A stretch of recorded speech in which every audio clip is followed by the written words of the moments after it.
right, Connor, let's move on and start talking about the Iran nuclear deal talks, which have just resumed. These are indirect talks between the United States and the Iranians in Vienna. I believe the way that this is working is the main talks are happening in a hotel conference room between the Iranians, the Russians, the Chinese, French, Germans, and the British are all there. I'm not sure if there's representatives or observers from any other parties like the IAEA or something like that. And then once they talk to the Iranians, they take what they have. They go a couple blocks over to a different hotel. I understand that the Americans are not staying in the same hotel as the Iranians. And then they tell the Americans what the Iranians said, and they work out a little light thing, and then they take it back to the Iranians. And so I don't know. There's something comical and seemingly really stupid about that, Connor. But at the same time, diplomacy is diplomacy, and obviously, there's a lot of complicated factors here, and there's a reason that the Iranians aren't engaging in direct talks. So, just update us, what's going on and any progress, any good news. Well, so we'll start off with I'll just say that last Wednesday, the day after our previous show, we knew the talks, we discussed this, and that the talks are going to be restarting on Monday. And so Frank McKenzie of CENTCOM came out and threatened Iran. He said, the diplomats are in the lead on this, but if CENTCOM always has a variety of plans that we could execute if directed.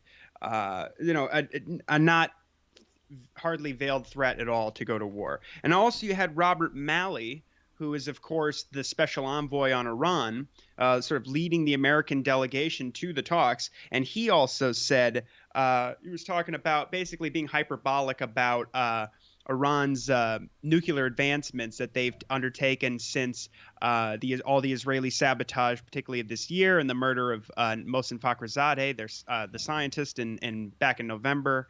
And of course, the increasing sanctions under the Biden administration. And so Malley comes out without providing, the context of all that, and says that if they start getting he says to NPR. So McKenzie was talking to Time Magazine, and then Robert Malley said to NPR, if they start getting too close for comfort, then of course we will not be prepared to sit idly. So that was, a horrible way to walk into the talks, and signaled that, of course, that the Americans aren't very serious. But no, so yeah, the talks have resumed. What is going on right now is so they are at the hotel, the Palais Coburg in Vienna, which is where the original agreement was signed in 2015.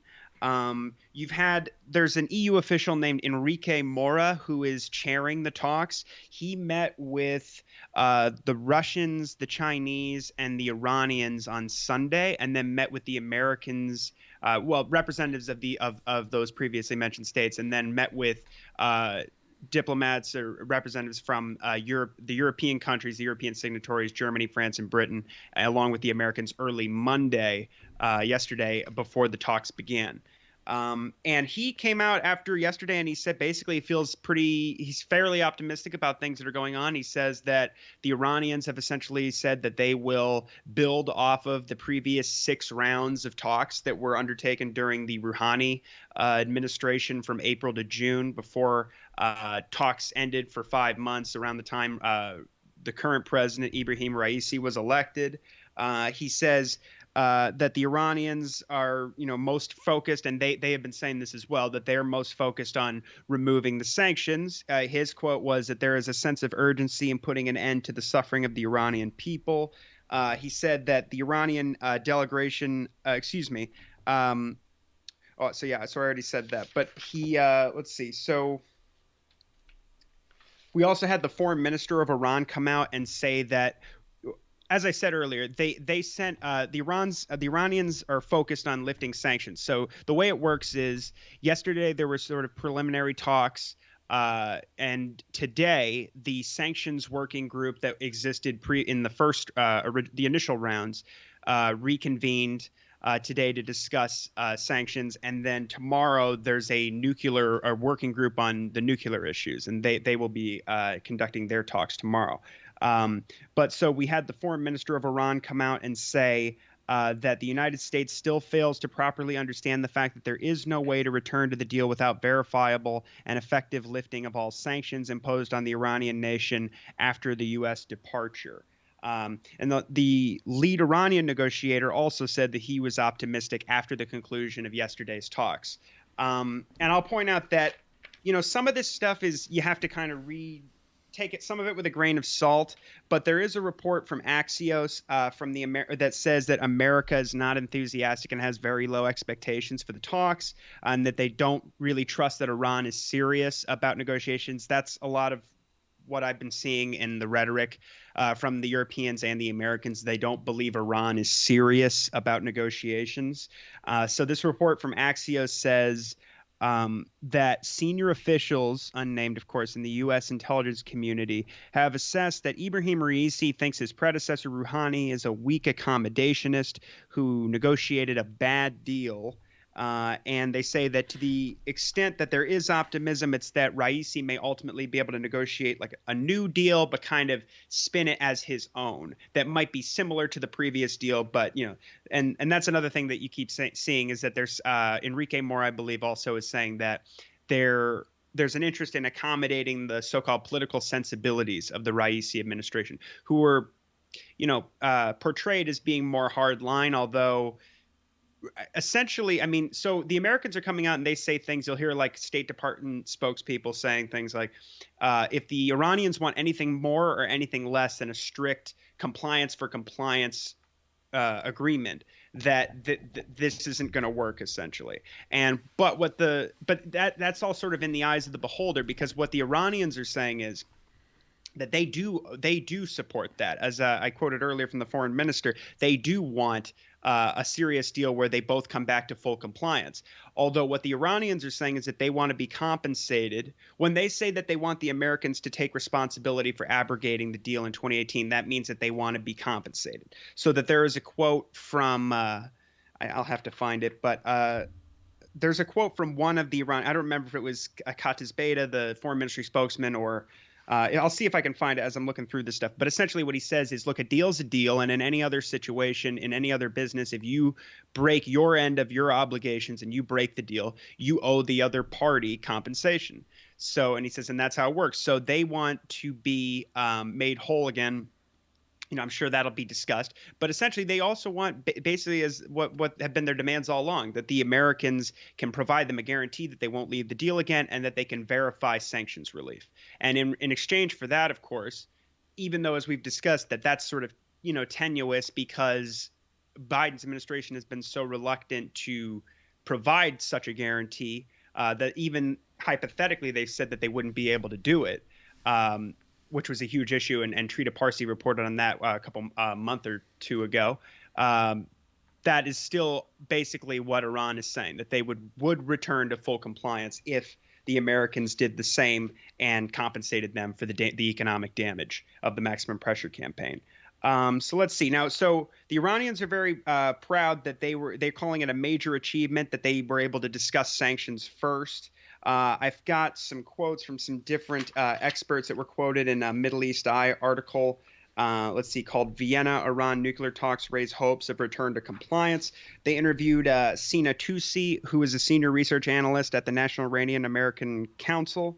He says the initial signs coming out of Vienna after the Joint Commission meeting ended today are positive. The very low bar that many people had going into these talks has been significantly surpassed. I don't think there's going to be a breakthrough anytime soon. I think the Iranians are going to make the U.S. sweat. And then they interviewed someone named Nasayan Rafati, who's the Iran senior analyst at an organization called the Crisis Group. And he says there is still a potential for reviving the agreement. Largely depends on how much each side is willing to concede. I think in part it will depend on what the U.S. is willing to put on the table in the form of sanctions relief, what the Iranians are, what they will accept in order to bring their nuclear program back into parameters with the 2015 agreement. Let's see. So they also interviewed a guy named Saeed Hussein Mousavian, who's a nuclear policy specialist at Princeton and former head of Iran's National Security Foreign Relations Committee. And he said that returning to compliance would be easy for Iran. They were in full compliance for 3 years, of course, from 2016 to 2019, for a full year after the U.S. unilaterally and illegally left the deal and then reimposed sanctions. And only then did they start, which they're permitted to under the Articles 26 and 36, start to walk back their obligations to put, to gain leverage to bring the Americans back to the table. Let's see. So, and then the guy from the crisis group just basically said that Iran's demand for the U.S. to lift all sanctions is a potential landmine.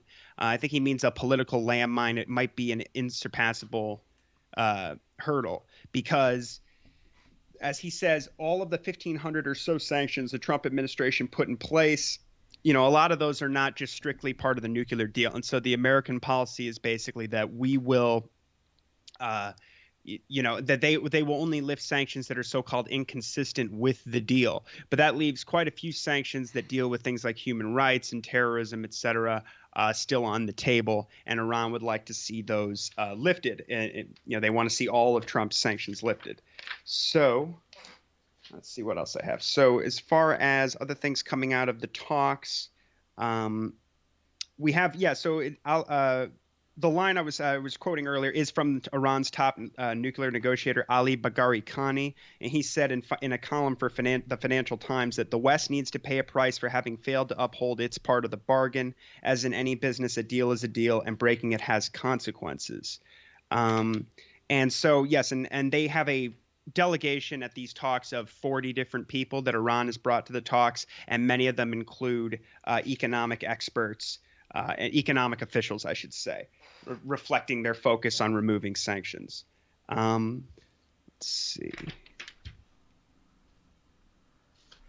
So, yeah, Connor, I wanted to ask you about the IAEA, if we could. And apparently there were some overly invasive inspections when the IAEA reached Iran, or at least this is the accusation from the Europeans. And I don't know, do you have any details on this? I mean, I would kind of get it, I guess, if the Iranians feel a little paranoid. There have been some pretty mysterious positive samples found in Iran over the years. But at the same time, if you're like a scientist who works for the IAEA and some, IRGC commander gets a little grabby around your genitals, that could also be a pretty uncomfortable situation as well. So I'm just wondering if we have any idea what's going on here, if this is just the Europeans being jerks. Well, I think it's partially that because they haven't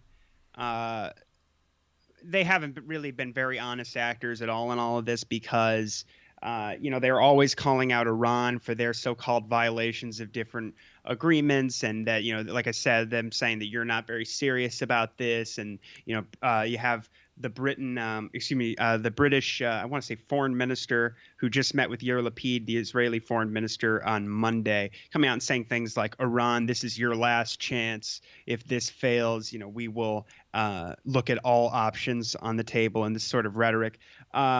And the Germans, of course, didn't want America to unfreeze the $10 billion in frozen assets they were requesting initially as a show of goodwill. It is their money, of course, before these talks began. So, and the French have likewise been, kind of throwing cold water on some of the they've kind of dampened optimism on the outcome of these, for months on the outcome of these sort of talks and negotiations. So basically they're saying, and we'd heard stuff about this before, that there was some so-called, I believe it was the accusation was that there was sexism or something, shown towards certain IAEA inspectors on the part of the Iranians. But as you say, we discussed this on the show a while back. I forget what the name of the site is, but there was a site that I think you were just referring to, where you said mysterious positive samples. And it gets brought up every once in a while to give Iran a headache.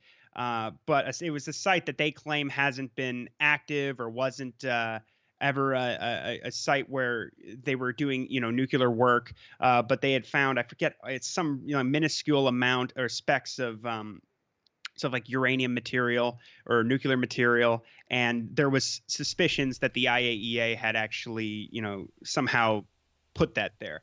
Now, as Jason says here as well, that they've had a problem with, of course, the sabotage attacks, and the IAEA has been reluctant to call out Israel for their attack on the Karaj site where IAEA cameras were destroyed, and nevertheless, they continue to chastise Iran for not allowing them in there to replace the cameras, even though Iran always says, well, if you condemn Israel in their attack when they destroyed your stuff, we'll let you in. You can do whatever you want.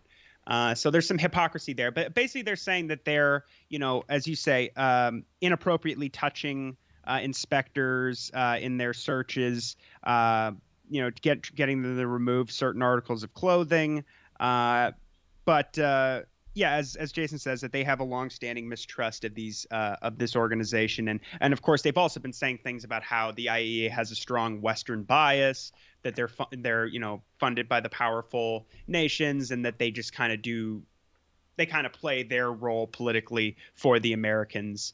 And this was stated recently because at the Board of Governors meeting last week, the Americans came out and made a statement. This guy, Louis Bono, who's one of the U.S. envoys in Vienna, said if Iran's non-cooperation is not immediately remedied, the board will have no choice but to reconvene an extraordinary session before the end of the year in order to address the crisis. And this is over the fact that they have not re-implemented the additional protocol, which was an aspect of the JCPOA that allowed snap inspections by the IAEA at any time, in order to induce some substantive diplomacy on the part of the Americans and to disincentivize these Israeli attacks. The parliament had initially ordered, why don't you just kick the inspectors out?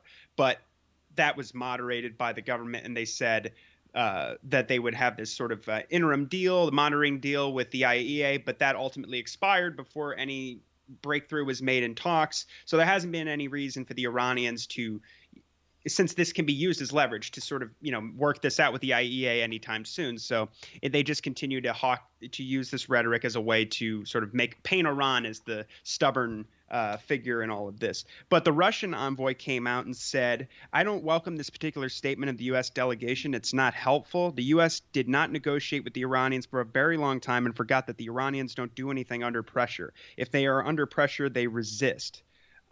He also said that this will hurt, the talks coming up with, this was, of course, last week. So he said this would be a bad thing to do, of course, right before talks resumed. And then, yes, the spokesman for Iran's Atomic Energy Organization said that they have this Western bias. They're under the influence of the powerful countries who finance them. And then in turn, they apply pressure on Iran. So, Connor, one of the things with the talks that I've been pretty pessimistic. Anybody who listens to the show knows that. Initially, I was a little bit optimistic being Biden's turn. Maybe he'll get back in and revive it.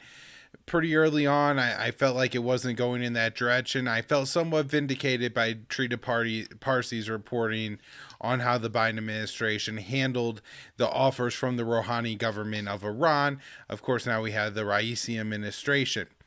Now, that being said, Israel is going absolutely ballistic, and if reading between the lines, it seems to me Israel would not be working so hard to undermine the possibility of diplomacy if they weren't really concerned that some kind of diplomacy might actually happen. And so I'm wondering what your take on this is. I'm sure you have a bunch of recent news stories about what Israel is doing and how they're reacting to these talks. Yeah, so when the talks were initially announced back in April, the original indirect talks in Vienna, as we talked about here previously, Israel attacked a cargo ship, an Iranian cargo ship in the Red Sea. Then when the talks actually began, they attacked the Natanz uranium enrichment facility, which is the main centrifuge building site in Iran. And they caused an explosion, damaged centrifuges, caused power outages. So I was expecting some sort of, covert attack, some sort of sabotage attack to come up. But instead, what they've done, which is interesting, they've gone in I suppose it's kind of in a similar, I think they were trying to get the Iranians to, here it seems like they're trying to foil the negotiations directly by inserting false intelligence and news stories, by creating an information loop. So one of the things that they did is that they've come out immediately and they're saying that among other things, Iran is preparing. They have intelligence.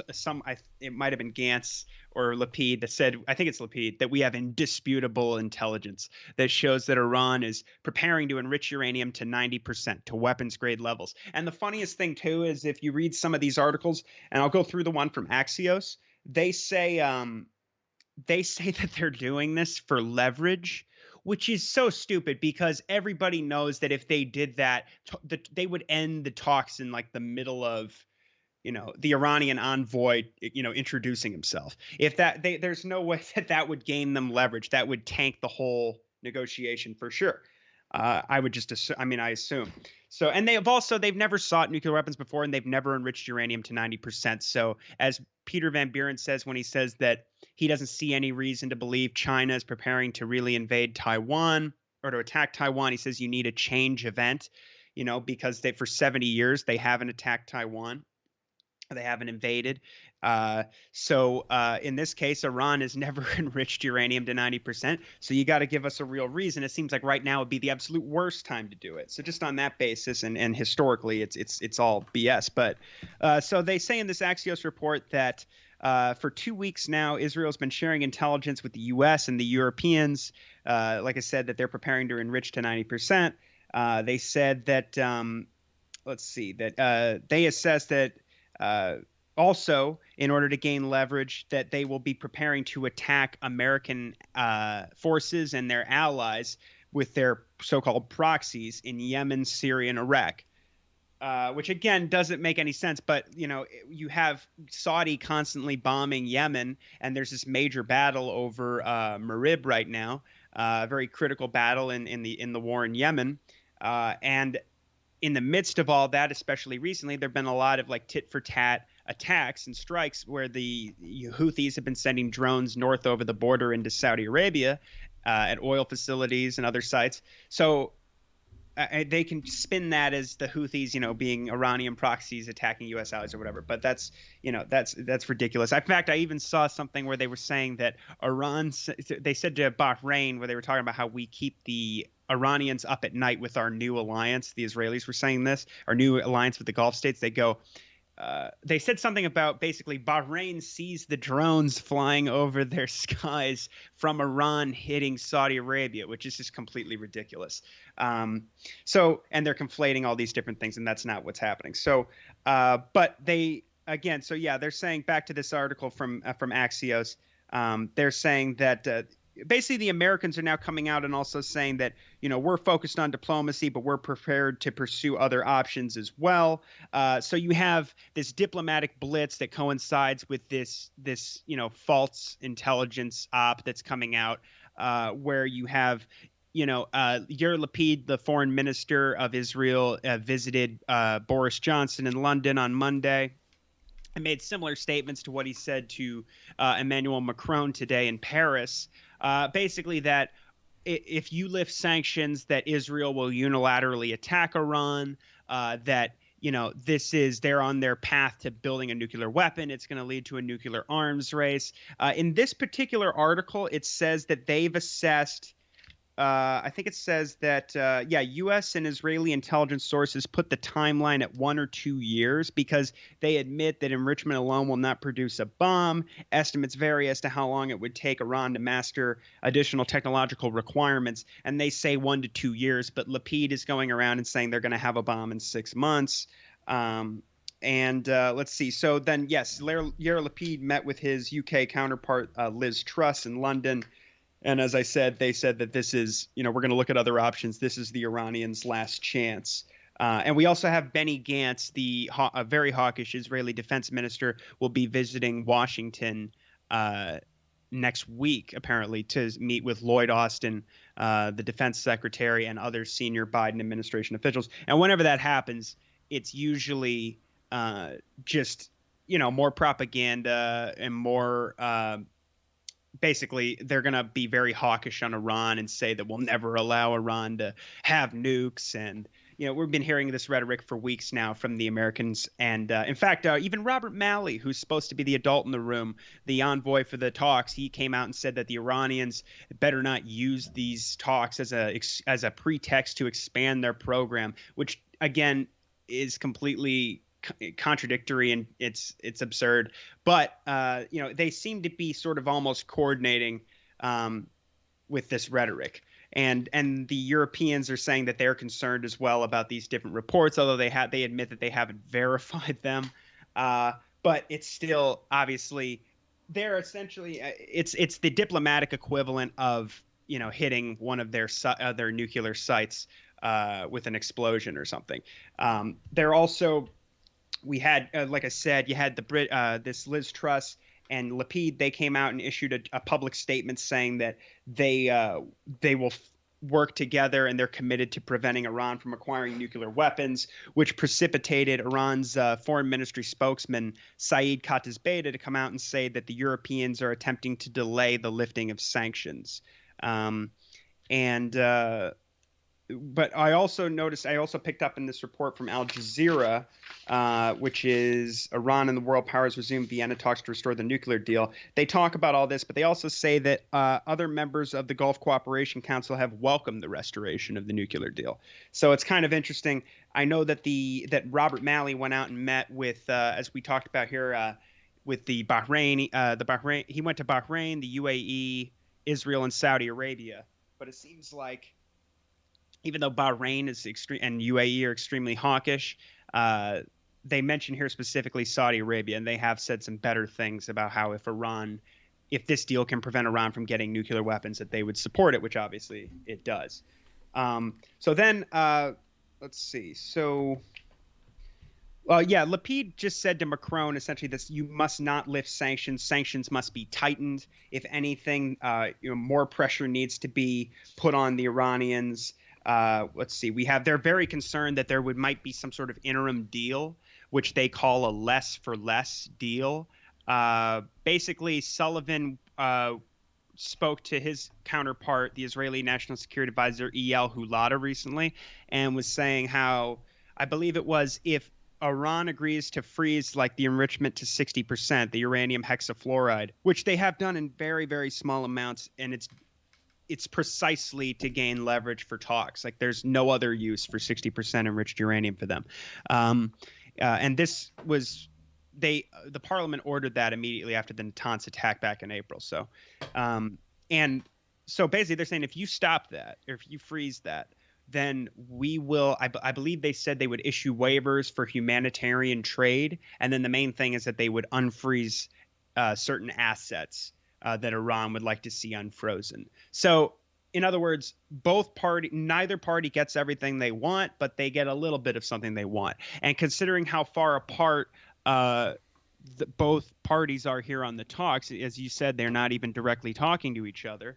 That might be the only path forward, is one of these interim deals. But the Iranians have come out and said that, the Israelis have come out and said that if you do that, it'll be, you'll benefit the hardliners, or you'll embolden the hardliners. But that's, of course, really, really dumb, because at the Israelis' agitation and behest in many ways, the Biden administration totally flubbed their opportunity to rejoin the JCPOA while Rouhani was still president for these first 6 months of the year. In fact, they had even a little bit more time than that, because they could have wrapped it up in the interim between when Raisi was elected and when he actually took office, which I believe was a couple of months. I don't think Raisi actually took office until either very late July or early August.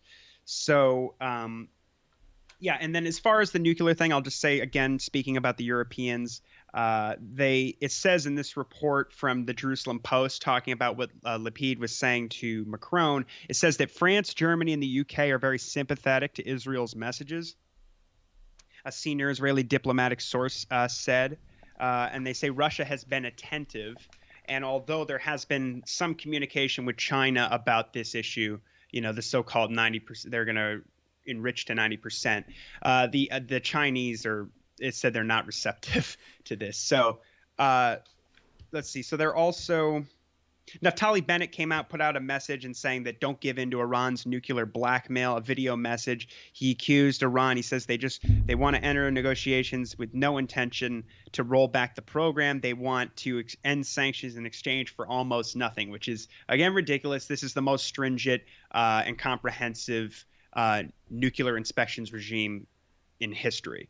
So, and of course, as Dave DeCamp points out often, the Israelis are always complaining, oh, they're enriching too much, their uranium way too much. This is a huge concern, nuclear bombs. But the truth is that the deal would essentially limit their enrichment to 3.67%. So, if anything, the Israelis should be the biggest advocate for the JCPOA. But that's of course not what this is all about. So, see if there's anything else. Oh yeah, so the Americans have come out and said that attack you covered here and back in the end of October. This was nearing the time when Iran was getting. They had been saying for a while that the Raisi administration was keen on getting back to the table and to return to these talks. And so after that, the Biden administration did a lot of things that were very hawkish and very aggressive, which reflected their true position. But one of the things that they did was they imposed new sanctions on Iran, and then Israel conducted what American officials, unnamed American military officials, are telling the Times now was an Israeli cyber attack on Iran's gas. Basically, they shut down gas pumps across the country for about 2 weeks. As Dave DeCamp says here, Iran provides a certain amount of subsidized fuel to each citizen at a discounted price, and the report said that it took the oil ministry 2 weeks to get the system back up and running. And they wanted to, get the Iranians angry and cause a bunch of civil strife, but that didn't actually materialize. And then they claimed the Israelis said that. Unnamed Israeli officials said that they said that then the Iranians retaliated by hacking, I guess, a medical facility and an Israeli dating site, and that they said that the hackers posted details of millions of Israelis to social media. I don't know. I didn't see a look. I mean. That's the first I've heard of that story. So, but this was, as you talked about, when this cyber attack in Iran took place. They put up digital messages that were saying, "haha," like I think something about where is your gasoline comedy, blaming the Ayatollah essentially and trying to stir people up. But at the time, I remember you saying this. Most signs here would point to Israel being behind this. And so at least they're basically admitting this. Now, Dave suggests here in his report that this could be, he says the acknowledgement by U.S. officials came just before the U.S. and Iran resumed negotiations. This could be an attempt to increase pressure ahead of talks. And he makes the point that quietly backing Israel's operations against Iran appears to be a negotiation tactic for the Biden administration. Which is interesting because there was a report out in Yahoo recently that said that basically the Trump administration, I think going back to 2018, was trying to get a serious covert war campaign started with Iran. That they were looking for. It was basically going to be psychological war, propaganda war, information war, and sabotage. But the way the story goes here, it sounds like that was not I don't believe that was implemented because they basically portray Mark Milley and the Joint Staff of the Pentagon as well as the CIA as being reluctant to do all of this and getting bogged down in sort of legal peculiarities and also concerns that this could lead to a war, et cetera, et cetera. But now I don't know how true all of that is. They also referenced that, of course, Trump authorized the CIA to get much more aggressive on cyber attacks in I believe it was 2018, and those were sort of deployed against Iran and Russia, especially. That was another report from Yahoo. I forget how long ago that story came out, but they said basically that McKenzie, head of CENTCOM, because this whole program, the CIA didn't really want to do it, so it was going to be a part of Special Operations Command's jurisdiction, and of course CENTCOM, because that's that's Frank McKenzie's territory, so to speak, and so that's his beat.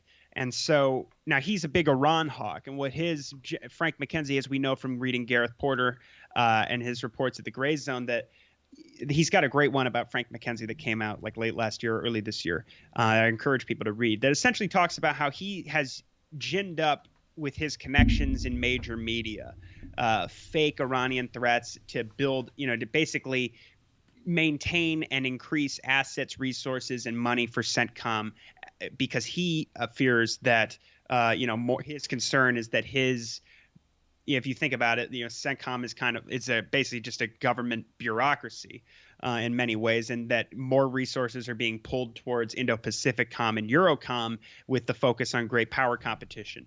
So it makes sense that McKenzie would have been giddy to get this whole thing going with Iran. And it sounds like he was very frustrated, as well as Trump administration officials were, that they weren't able to get this off the ground. Now, it does seem like toward November, I think they said that or January, very late in Trump's administration, he does get the authorization for this program to start. But they said it would take 6 months for things to really begin. And then it does say here in the beginning of the article that it's not clear if Biden has been, pursuing this policy. Now, what I find very interesting, though, is there's a note here, like a quote from, I think it's a national security advisor for the Middle East and Africa. I forget what her name is, Victoria something. But basically what she says is, we were very frustrated and that the Israelis were chomping at the bit. Let us, go in and do our thing, and we can work with you to do this sabotage. And then it sounds like Trump said to the Israelis, you go ahead and do this. Now, it's very possible. There's a line in here that the Americans said the idea was, you do the sabotage, we'll stick to the maximum pressure. That is essentially what the Biden policy has been. So, I mean, it's not exactly clear to me how much of all of this is true, because of what the sourcing is. But I will say, and kind of the narrative seems a little bit surprising to me. But I can see certain cooler heads prevailing maybe in the Pentagon establishment who are aware that if you push Iran too far and you do get into some sort of as they talk about here, an escalation ladder situation where things get pretty hairy. The truth is that the American military establishment is reluctant to go to war with Iran for a lot of reasons. First of all, it's huge. It's got 80 million people. They have a very formidable ballistic missile deterrent. They have a latent nuclear deterrent, of course, which is a big part of their leverage. And they have a wide array of asymmetrical capabilities with their allies in the region who can hit myriad American assets, bases, troops, and allies. So, but long story short, I'll just say that I think basically the policy, for all intents and purposes, was just basically America delegating this sabotage campaign over to Israel. I mean, even the stuff that they're talking about, even though that whole cyber attack on the gas didn't really pan out the way they intended, it tracks exactly with what they're trying to do here, which is to create, civil unrest, turn the people against their government, sabotage civilian infrastructure, and this sort of thing. So, but it's a very interesting report. I recommend people read it. And again, if that really was authorized toward the end of Trump's administration, that also would make sense, because it really did look in the final days of Trump's administration like he may go ahead and start a war with Iran. I mean, he was arguably one of the most hawkish pro-Israel presidents, maybe the most in history, and was really, in many ways, just following Sheldon Adelson's orders. And that would have been something that Sheldon Adelson certainly would have gotten behind in those sort of interests. And so they were moving, they were flying B-52s over the Persian Gulf constantly and moving like nuclear subs into the Persian Gulf and encircling Iran in a way that they actually don't normally do. It was tensions were extremely high at that point. And of course, the Israelis had killed Fakhrizadeh, and there was a report in BuzzFeed at the time that Trump had handed over his policy on Iran to Elliot Abrams, the arch neocon, who was his envoy, who was putting on new sanctions every single week, and Mike Pompeo, obviously, who's one of the most hawkish secretaries of state we've ever had, and Gina Haspel, the former torturer and then head of the CIA. So things looked really bad at that time, and so I'm not surprised if that's actually what happened, that they went ahead and did this. All right, Connor.